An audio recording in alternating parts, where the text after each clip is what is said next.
Facebook est un terreau fertile pour les réseaux de pièges à clics. Mais voilà que ces réseaux sont en train de faire leur apparition sur Reddit. Pourtant, ce forum de discussion avait été jusqu'à présent relativement épargné par ces publications dont l'unique objectif est de générer des clics et éventuellement des revenus. Dans les cas qu'on a recensés jusqu'à présent sur Reddit, il y a une particularité. Il génère beaucoup d'engagement, mais peu de clics. Voyons ça de plus près. Jeff, commençons concrètement. Qu'est-ce que tu as trouvé au juste là? Bien, ça semble être un ou des réseaux très bien organisés qui propagent des nouvelles sensationnalistes, des pièges à clics de saveur anti-Trump sur Reddit. On essaie de artificiellement booster l'engagement sur ces articles-là, des articles de très piètre qualité dans Reddit en utilisant toutes sortes de tactiques là, pour essayer de faire mousser la popularité de ces choses-là. Puis quand on regarde ça concrètement, à quoi ça ressemble? Tu as un exemple à nous montrer? Là, un exemple, Ouais. c'est un article qui a été partagé sur Reddit plusieurs fois. Ça dit que le taux d'approbation de Donald Trump, c'est le plus bas taux d'approbation pour un président depuis 70 ans. Puis là, on voit, là, quand on fait une recherche avec juste le titre, on voit que ça a été partagé plusieurs fois, le même article. Ce que je trouve intéressant, c'est que, regardez l'adresse, l'URL, Oui. c'est Lion Nation, mais quand on clique dessus, ça nous amène à un site qui s'appelle The Daily Ada. OK. Et là, on va cliquer sur un autre article, un autre exemplaire du même article. Mais cette fois-ci, c'est newrepublic.co.uk et ça nous amène au Daily Ada. Donc, on voit que c'est coordonné. On essaie d'envoyer les clics vers le même site web.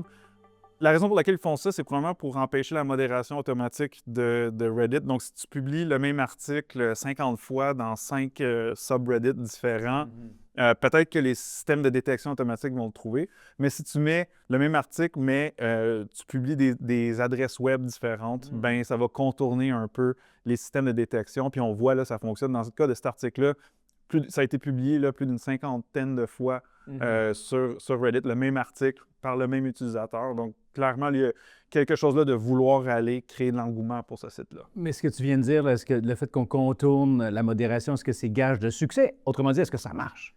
Ce qui est intéressant, c'est que ça marche dans le sens que ça génère énormément d'engagement sur Reddit. Donc, on voit l'article le plus populaire là, dans ceux qu'on a répertoriés, 71 000 upvotes. Donc, un upvote sur Reddit, c'est les utilisateurs cliquent dessus pour augmenter sa visibilité. On dit qu'on aime la publication en question. Positivote. Le positivote en Voilà. français.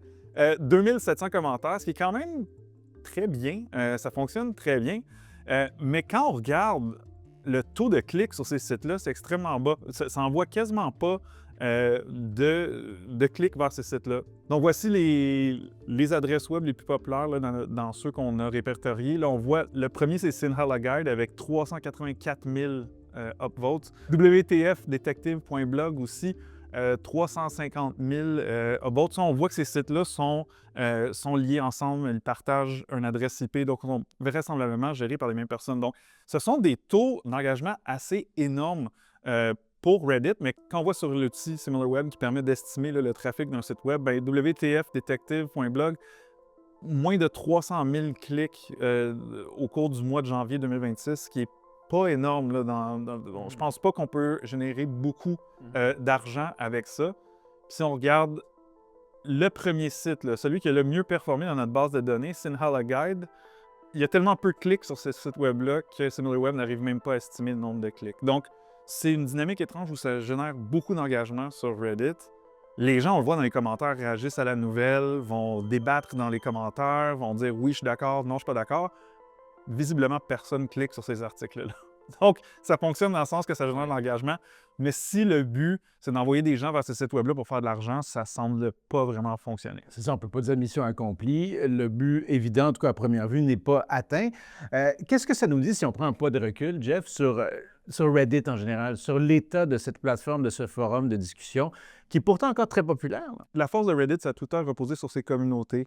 Donc, les gens allaient sur Reddit pour se joindre à des communautés et suivre ce qui se passe dans ces communautés-là. Et les communautés étaient extrêmement modérées par les modérateurs. Donc, par exemple, si on s'intéresse au golf, on s'abonne à toutes sortes de communautés de golf, puis là, on va voir sur notre fil d'actualité Reddit du contenu de golf. Mais là, Reddit est devenu coté en bourse il y a quelques années, mise beaucoup sur un flux algorithmique où notre page d'accueil ne va pas nécessairement montrer seulement les communautés auxquelles on appartient, mais des publications que l'algorithme décide qu'on pourrait aimer. Et c'est là qu'on voit que ces acteurs-là exploitent ce système-là. Donc, ils vont publier leurs articles dans des petites communautés qui sont peu ou pas modérées.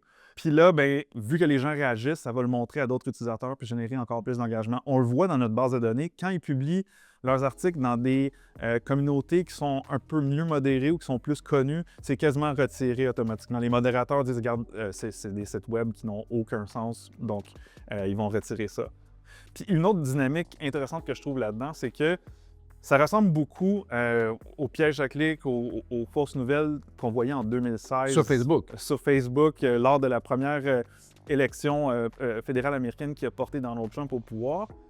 C'est juste que c'est l'inverse. Donc, en 2016, c'était beaucoup des fausses nouvelles pro-Donald Trump qui faisaient cartonner, qui faisaient réagir sur Facebook, puis qu'on essaie d'aller exploiter l'engagement pour des revenus ou des clics. Dans ce cas-ci, sur Reddit, ce qu'on voit, ce sont des articles qui sont anti-Donald Trump. Et c'est quasiment tout ce qu'on voit dans ce réseau-là, du moins, si on essaie de miser là, sur le mécontentement envers Donald Trump. Puis, on le sait, là, depuis un certain moment, les réseaux sociaux deviennent de plus en plus polarisés. On voit des réseaux sociaux comme X qui sont très prisés par les supporters de Donald Trump, par ses fans. Reddit a la réputation d'être un peu plus campé à gauche ou du moins un peu plus progressiste aux États-Unis. Puis on le voit refléter, on voit que les gens qui veulent monétiser là, la viralité sur le web, ben, ils ont compris ça. Puis sur Reddit, plutôt que de faire du contenu pro-Trump, ils vont faire du contenu anti-Trump pour aller chercher de l'engagement. Nous avons bien sûr signalé la situation à Reddit. Une porte-parole de l'entreprise nous a répondu ceci: Reddit interdit le spam, soit le pollupostage. Nous utilisons des outils sophistiqués et une vérification humaine pour supprimer les contenus indésirables et nous prenons des mesures pour empêcher leur republication. C'est pourquoi une grande partie de ce que vous avez signalé a déjà été supprimé. Fin de citation. Mais comme les clics et les revenus ne sont pas pour l'instant au rendez-vous, difficile de cerner les objectifs visés par ces réseaux de pièges à clics. Le professeur à l'UQAM, Camille Allouin, a bien voulu nous aider à comprendre. Camille Allouin, bonjour et bienvenue au Décrypteur. Bonjour. Alors, on avait vu se déployer ce type de réseau de pièges à clics par le passé, surtout sur des plateformes comme Facebook, qui était un terreau très fertile pour ce type de publication et de réseau. Les voilà apparaître sur Reddit. Votre première réflexion à ce sujet-là? C'est une continuité, on va dire, somme toute logique, qui plus est que Reddit est une plateforme relativement accessible lorsqu'on veut programmer des publications automatisées. Et puis Reddit est aussi une plateforme où il y a beaucoup d'activités quotidiennes, et donc c'est une suite logique. Et puis c'est pas le début, entre guillemets, des spams sur Reddit. On pourrait présumer qu'un objectif serait aussi d'aller chercher des clics et en bout de piste des revenus. Or, selon nos analyses, ça semble pas être le cas sur Reddit en ce moment. Ça se limite à beaucoup d'engagement, mais très peu de clics. Il y a comme un non-sens dans tout ça.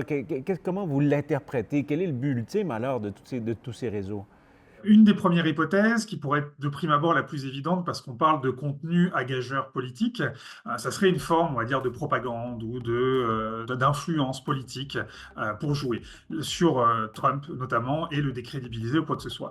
Ça peut être aussi des réseaux ou des personnes qui essaient de générer de l'engagement sur des sujets entre guillemets faciles et Reddit compatibles pour pourquoi pas développer ensuite ces mêmes techniques ailleurs dans le cadre d'actions on va dire plus commerciales ou qui rapporteraient de l'argent plus directement. L'autre possibilité, c'est donc que ça rentre dans des stratégies plus complexes de mise en visibilité d'autres contenus, et ce qui compte est peut-être moins d'avoir des clics sur le lien que d'avoir des liens qui sont présents sur Reddit qui favorisent la mise en visibilité de certains sites web au travers des moteurs de recherche ou pour leur faire gagner en crédibilité. Donc il y a plusieurs finalités possibles.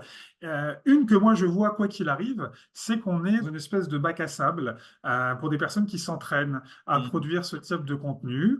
Là, on est plus dans la manière de faire que forcément un résultat évident. Alors, le fait qu'on emprunte des contenus qui sont anti-Trump plutôt que pro-Trump, c'est en fonction quoi, de l'ère du temps, du niveau d'indignation que ces contenus-là génèrent? Il faut se rappeler que toutes ces plateformes-là, le contenu ne les intéresse pas. Ce qui les intéresse, c'est l'effet que produit ce contenu-là. Donc, que ce soit de la désinformation, que ce soit de la publicité, que ce soit des vidéos faites par IA très moches, peu importe, tant que ça génère de la réaction, tant que ça permet ensuite de faire du ciblage publicitaire, les plateformes laisseront faire. Merci beaucoup, Camille Alouin, pour cet entretien et ces explications.